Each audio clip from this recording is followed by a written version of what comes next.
এপাশের সংবাদগুলো অতিরঞ্জিত করছে, ও পাশের সংবাদগুলো ঠিক তদ্রূপ অতিরঞ্জিত প্রকাশ করছে, যার ফলে আমাদের এই প্যাসেঞ্জার এবং আমরা যারা পাচ্ছি না। আর সঞ্জয় দাস পরিষ্কার করে দিলেন ভিসা সংক্রান্ত ব্যাপারই মূল বিষয়, যেটা people's republic of Bangladesh, government of India, এদের এদের ব্যাপার। ওনারা যখন ভিসাটা সহজ করবেন তখনই হবে।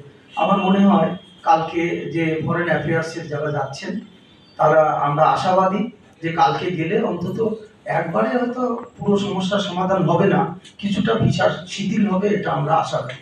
এবং আমি সাংবাদিক ভাইদের কাছেও আবেদন রাখবো যাতে সংবাদপত্রের মাধ্যমে এই আবেদনটা ও দেশের এই দেশের বিভিন্ন জায়গায় যেন পৌঁছিয়ে দেওয়ার ব্যবস্থা। বর্তমান পরিস্থিতি যেটা মূল সমস্যা হলো এখানকার ব্যবসার উপর একটা প্রভাব পড়ছে, যে এত আমাদের এই মার্কেট স্ট্রিট নিউ মার্কেট বা মার্কেট অঞ্চলের প্রচুর হোটেল, প্রচুর দোকান, তারপরে আমরা যারা ট্রান্সপোর্ট বিজনেস করি তাদের ক্ষেত্রে তাদেরকেও, এই সব মিলিয়ে প্রচুর লোকের এখানে কর্মসংস্থান হয়। এবং এই যে পরিস্থিতি আর তৈরি হলো, সেক্ষেত্রে দেখা যাচ্ছে বহু লোক মানে বেকার হয়ে পড়ছে বলবো না, কিন্তু মানে সাময়িকভাবে কর্মহীন হয়ে পড়ছে, সেটার একটা অর্থনৈতিক দিক আছে। তো সেক্ষেত্রে এটা যদি মানে বেশ দীর্ঘ হয় তাহলে কিন্তু একটা বড় সড়ো প্রভাব পড়বে। তো আমার মনে হয় সেই ব্যাপারটাও একটু আপনাদের তুলে ধরা দরকার। আর কিছু কিছু খবর এখন সোশ্যাল মিডিয়া খুবই সক্রিয়, তো কিছু কিছু খবর এমনভাবে পরিবেশিত হচ্ছে যেটাতে একটা মানুষের মধ্যে একটা ভয় তৈরি হচ্ছে।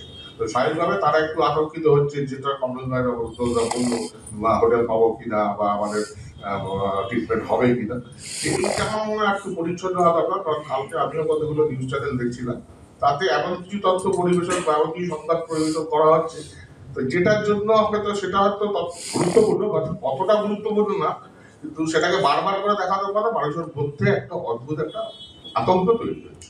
সমগ্র বাংলাদেশ এবং ঢাকার কাছে কলকাতার নিউ মার্কেটের এই মার্কেটটি অনেকটা নিজের পাড়ার মতো।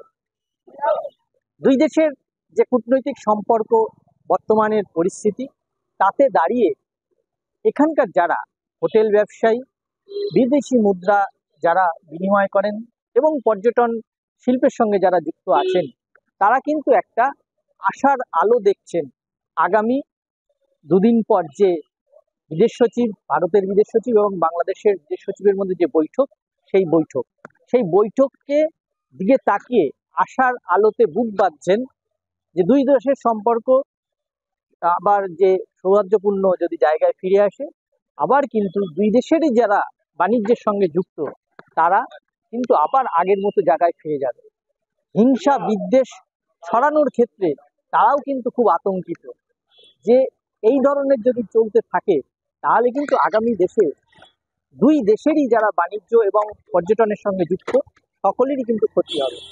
তাই গুজবে কান না দিয়ে এবং ভাইরাল ভিডিওর বিশ্লেষণ না করে সঠিক তথ্য সংবাদ মাধ্যমে তুলে দেওয়ার জন্য আবেদন জানিয়েছেন এই মার্কেট স্ট্রিটের যারা হোটেল ব্যবসায়ী, তারা পর্যটন শিল্পের সঙ্গে এবং যারা হাসপাতাল চিকিৎসা শিল্পের সঙ্গে যুক্ত আছেন, তারাও কিন্তু একই ভাবে তারাও এই আবেদন জানিয়েছেন বাংলাদেশ এবং ভারতের দুই দেশের সাংবাদিকদের কাছে।